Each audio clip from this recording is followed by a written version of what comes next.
Hi everyone, this is Marianne and welcome to my channel, The Unplanned Life. My previous video was a what's in my bag video after I did a pharmacy run during the lockdown for coronavirus in my city.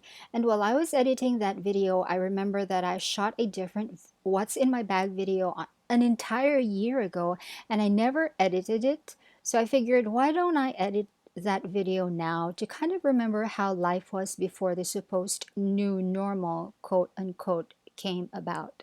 Now, last year I was using this Michael Kors shoulder bag, which is a gift from my Aunt Sarah. It has a python pattern on it that is really quite glamorous, and there are gold medal details that give an even more posh appearance to the bag.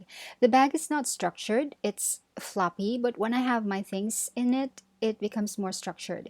It also has two top handles, so I don't have to use it as a shoulder bag all the time, but because I put a lot of things in it, it gets a little heavy, so it's more convenient to use it as a shoulder bag and leave my hands free because, as you know, I have only one hand left that's functioning at 100% efficiency.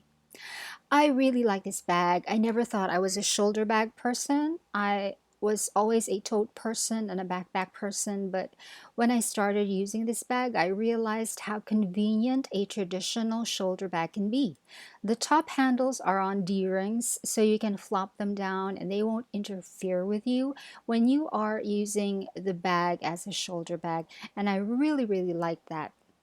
So this video was filmed on March 22, 2019. I was still going to the office every weekday at 8 a.m. until 5 p.m.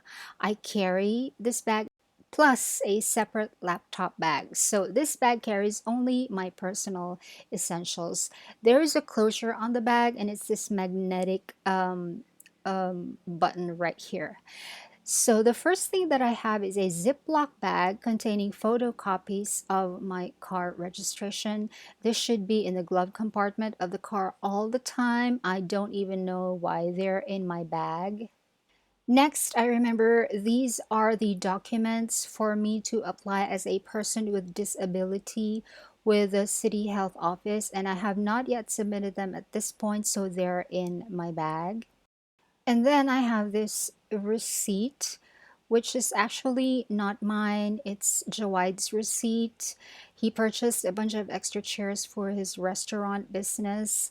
And then here are more of the papers for the person with disability application. As you can see, it comes from the office of the city mayor. Next is my Fino Italian leather organizer, which I use as a holder for all of my cards. These are all Filofax card holders, by the way. I have a video of this Fino organizer in my channel and I will link it down below. Next, I have this personal sized binder, which is a gift from my good friend Viti, which I am using at that time as a journal. Again, I have a video about this journal and I will link it down below. And then there is this reset planner that I have used from May 2019 until about the beginning of August 2019. I have a special video about this, which I will also link down below. As you can see, only the May pages are filled up. And then there's more papers. I don't know what this is for. And then I think I see a bus ticket.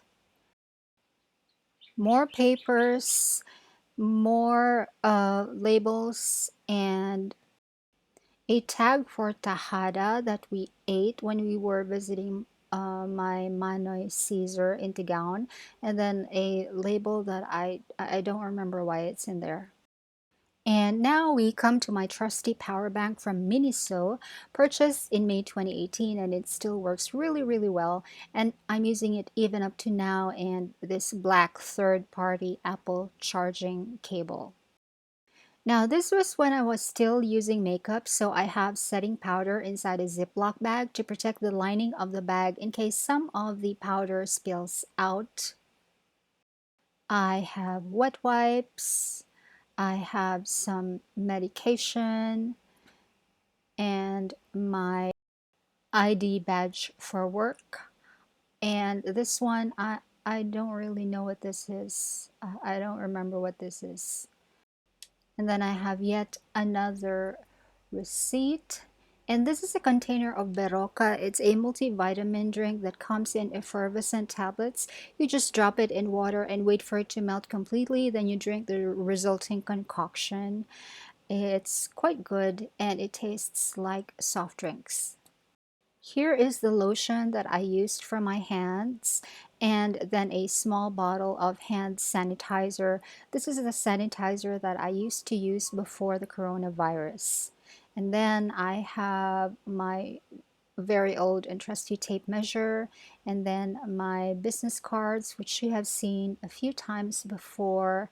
And then I have here a souvenir from an office mate who I believe just came back from a vacation abroad at that time. And then there are random coins.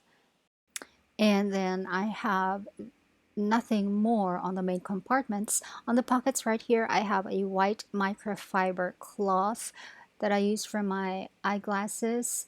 And then in this zippered compartment right here is what I use as a wallet. I don't have a separate wallet. It's just one more thing to hold in my hand when I'm paying for stuff. It's easier to just take money directly from my bag with one hand. And now this is a lipstick from Revlon. Again, this video was way back when I was trying to use makeup a year ago. It didn't last because I realized I did not like wearing makeup. I did not like spending time to do it. I did not feel, I didn't like the way the makeup felt on my face, so I stopped using makeup since then. And then here is another lipstick. It's a liquid lipstick that I eventually gave to my cousin Michelle. It's a nice bronzy color that looks better on her than on me. Here is the Vaseline lip treatment that I use under the lipsticks. And then my perfume atomizer from Muji. This one contains the Elizabeth Arden green tea and lavender perfume. And then I also have an oil blotter, cough lozenges, and a portable makeup brush that I use in case I need to touch up my setting powder that you saw earlier. In this central zippered compartment, I have masks. This was a year ago, remember, but I was already in the habit of using masks when needed, like when I'm in a crowded place or someone near me is coughing or sneezing. And then here is my container for plastic disposable straws because I have sensitive teeth. And I have a pack of oolong tea. I know this is oolong tea. And then here's my medication for the day inside the pill box for a day. It is a Wednesday, that's why it's yellow. Then I have my medication for migraine, and then I have some extra panty liners just in case. And then I also have my steroid ointment because I get a lot of small but annoying skin allergies frequently. I put the steroid ointment inside a Ziploc because the tube is a little oily and I want to protect the lining of the bag. And then here is the fountain pen that I was using at that time together with my reset planner and for work. This is the Jin Hao Snake. And I think I have inked it with Noodler's Jivago, which is my staple ink since 2006, I believe. Now on here, I clip my car keys so I never have to rummage around inside my bag just to get into my car. Now, as you may have noticed, there are two names in this key holder. Spooky is the name of my first car, which I have already sold off years ago, and Pilita is the name of my current car. These are 3D printed and I ordered them off Facebook Marketplace. And that is it. That's all that's inside my Python print Michael Kors shoulder bag, which is a gift from Aunt Sarah. And this is the bag that I was using last year. And I filmed this video on March 22, 2019, before all of the community health problems began and before the coronavirus became a pandemic. And if you watch my previous What's in My Bag video, which I will link down below, you will see a great big difference in what I bring in my bag when I go out of the house, if ever I do get out of the house. I hope everyone is doing okay during this difficult time. Please always try to be safe and healthy. Thanks so much for watching. Bye.